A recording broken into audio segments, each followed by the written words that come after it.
Good morning. स्वागत है आप सभी का करंट अफेयर्स ईएफएस के यूट्यूब चैनल में। मैं एक बार फिर से उपस्थित हूँ आप सभी के लिए इम्पोर्टेंट करंट अफेयर्स का टॉपिक लेकर के। अगर आप लोग हमारे चैनल पर नए हैं तो हमारे चैनल को सब्सक्राइब कर लीजिए, हमारे वीडियोस को लाइक कीजिए, अपने दोस्तों के साथ शेयर कीजिए, ताकि जो भी इम्पोर्टेंट टॉपिक मैं आपके लिए लेकर के आता हूँ वो आपके साथ तैयारी करने वालों से छूट ना जाए। तो चलिए बिना देर के हुए हम लोग स्टार्ट करते हैं अपने आज के टॉपिक को। तो हमारा पहला न्यूज है, India is set to become third largest economy by 2030-31। यानी एक रिपोर्ट में भारत के बारे में बताया गया है कि ये 2030 यानी आने वाले 6 से 7 सालों में दुनिया की तीसरी सबसे बड़ी इकोनॉमी बन जाएगी। Projected annual growth rate of 6.7%, यानी इंडिया का जो प्रोजेक्टेड ग्रोथ रेट है वो 6.7% रहने वाला है। The credit rating agency S&P global said in its report, और ये रिपोर्ट आई है, एक क्रेडिट रेटिंग एजेंसी है जिसका नाम है S&P ग्लोबल। उसी ने ये रिपोर्ट जारी की है जिसमें आने वाले 6 से 7 सालों में भारत को दुनिया की तीसरी सबसे बड़ी इकोनॉमी बताया गया है। तो चलिए बढ़ते हैं हम लोग अपने अगले न्यूज के तरफ। हमारा अगला न्यूज है, Modi 3.0 government sanctions rupees 12,554 crore for disaster relief. यानी मोदी सरकार ने अपने तीसरे कार्यकाल में डिजास्टर रिलीफ के लिए 12,500 करोड़ का बजट सैंक्शन किया है।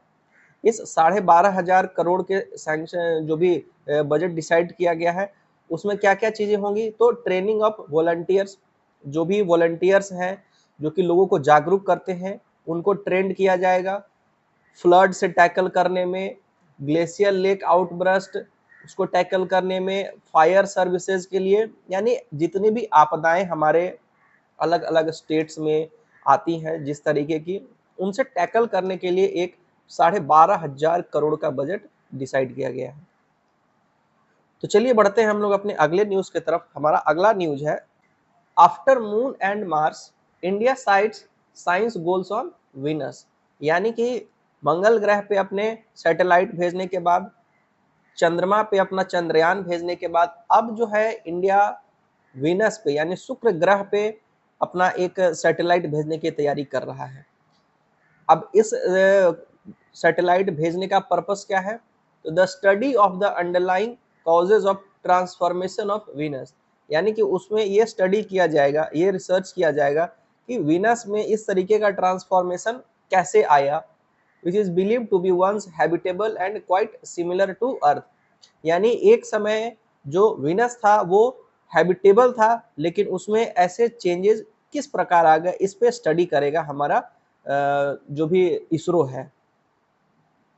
सेकेंड पॉइंट अगर बात करें तो the total fund approved for Venus orbiter mission is rupees 1,236 crore, out of which rupees 824 crore will be spent on the spacecraft।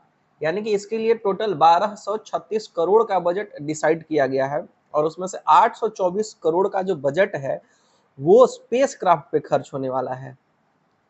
तो अब हम लोग का जो अगला मिशन है वो वीनस है, और उस पर स्टडी करना, रिसर्च करना, यही इसरो का प्लानिंग है।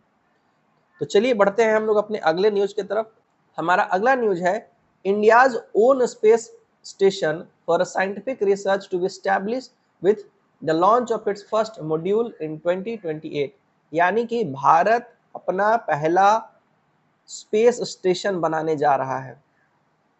The union cabinet also approved the continuation of Gaganyaan mission and setting up the भारतीय अंतरिक्ष station at the cost of rupees 20,193 crore. यानी 20,193 करोड़ के बजट के साथ गगनयान है जिसपे चंद्रमा पे इंसानों को भेजा जाएगा। तो उसके लिए बीच में एक हॉल्ट बनाना जरूरी है, तो उसके लिए एक स्पेस स्टेशन बनाने की तैयारी चल रही है, और इस काम के लिए 20,193 करोड़ का बजट जो है गवर्नमेंट ने अप्रूव किया है।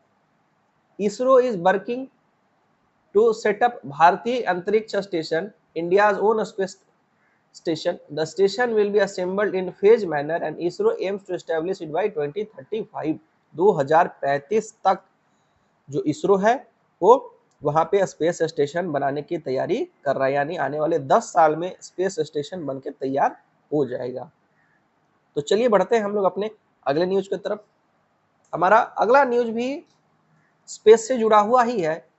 Cabinet gave approval for Chandrayaan 4 mission, यानी चंद्रयान 3 के सफलता के बाद चंद्रयान 4 लॉन्च करने की तैयारी चल रही है। और ये जो चंद्रयान 4 है, अब सवाल यह है कि चंद्रयान 3 तो चला ही गया, तो अब चंद्रयान 4 क्यों? तो चंद्रयान 3 और चंद्रयान 4 में अंतर यह होगा कि चंद्रयान 3 वहीं से मैसेज भेज रहा था हमारे प्लेनेट पे, लेकिन जो चंद्रयान 4 है वो जाएगा, वहां लैंड करेगा और वहां से वापस भी आएगा। तो ये प्लानिंग है चंद्रयान 4 के थ्रू इसरो की, और वहां से कुछ मिट्टी के सैंपल्स भी लेकर के आएगा, जिससे कि यहाँ रिसर्च साइंटिस्ट करेंगे उसके ऊपर। तो हमारा अगले न्यूज की तरफ हम लोग बढ़ते हैं। हमारा अगला न्यूज है कॉमनवेल्थ गेम से जुड़ा हुआ। Scotland to host 2026 Commonwealth games. 2026 में जो कॉमनवेल्थ गेम्स होने वाले हैं वो स्कॉटलैंड में होगा। बताते चले कि इससे पहले ये ऑस्ट्रेलिया में होने वाला था, लेकिन हाई बजट के कारण ऑस्ट्रेलिया ने डिनाई कर दिया होस्ट करने से, तो अब स्कॉटलैंड इसको होस्ट करेगा।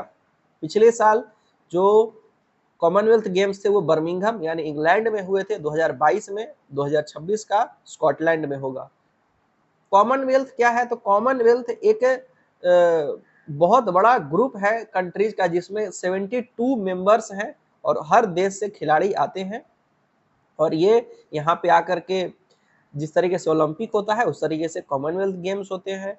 इसमें ओलंपिक में पूरी दुनिया के देश आते हैं, कॉमनवेल्थ गेम्स में जो कॉमनवेल्थ ग्रुप का हिस्सा है 72 कंट्रीज हैं, उसी देश से लोग इसमें पार्टिसिपेट करते हैं। और ये एक यूनिटी और पीस का मैसेज के साथ में इस गेम्स की शुरुआत होती है। तो आज के करंट अफेयर में इतना ही। आगे के करंट अफेयर के लिए हमारे चैनल पे बने रहिए, हमारे चैनल को सब्सक्राइब कर लीजिए, वीडियोस को लाइक कीजिए। तब तक के लिए धन्यवाद।